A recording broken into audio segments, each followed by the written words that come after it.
This ABC 15 News Update is sponsored by Sanderson Ford, America's best-selling Ford dealership. Hi there, I'm Nohelani Graff with your afternoon update from ABC15 Arizona. Tracking some of your top stories on this Monday, DPS troopers are investigating after a man was hit and killed by a car on I-17. DPS tells us the man was crossing the interstate near 16th Street when he was hit. The driver did stay on scene, but now DPS is trying to figure out why the man was on the freeway to begin with. There's a hearing this week as Republican Attorney General Mark Brnovich asks the Supreme Court to keep an Arizona law in place that prohibits a person from delivering another person's mail-in ballots to the polls. The practice was banned in 2016 in Arizona. The request comes less than a week after the Ninth Circuit Court of Appeals ruled the policy is illegal and it violates the Voting Rights Act. The Secretary of State, who oversees elections, doesn't want to appeal the ruling.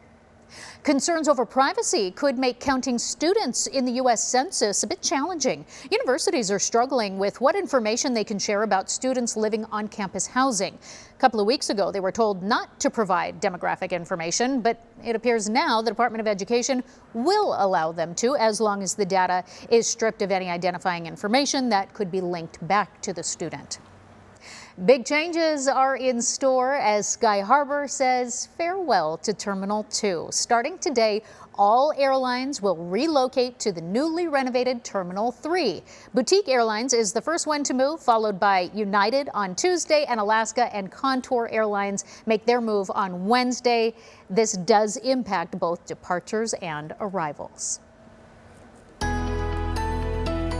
Good afternoon, I'm meteorologist Iris Hermosillo. A much cooler day today thanks to a cold front moving across our state. A high of just 63 in Phoenix, and highs will only reach the 30s to 40s across most of northern Arizona. We also have some really strong winds that will linger through this evening before they lighten up overnight. And then tonight we've got freeze warnings in place for areas south of the Phoenix metro, but we could see a few freezes in the valley too. And then tomorrow night into Wednesday morning, we've got widespread freeze warnings across the Phoenix area. Overnight lows will drop into the 30s here in the valley, with the temperatures down near freezing, if not just a little bit below freezing in some spots. Up to our north, temperatures will be down into the single digits in spots like Flagstaff by early tomorrow morning. A lot of spots will be cooling into the teens, so much colder temperatures over the next few days. After a high of 63 today, we drop to 35 for a low tonight. Then tomorrow sunny, but only 54 for a high. More freezes going into Wednesday morning, a high of 57 on Wednesday. Then the 60s are back on Thursday, with highs in the upper 60s Friday and 70s this weekend. Well, you can look for another update from us tonight, but until then, get the latest news, weather, and traffic at ABC15.com, or you can download our free ABC15 app. This ABC 15 News Update is sponsored by Sanderson Ford, America's best-selling Ford dealership.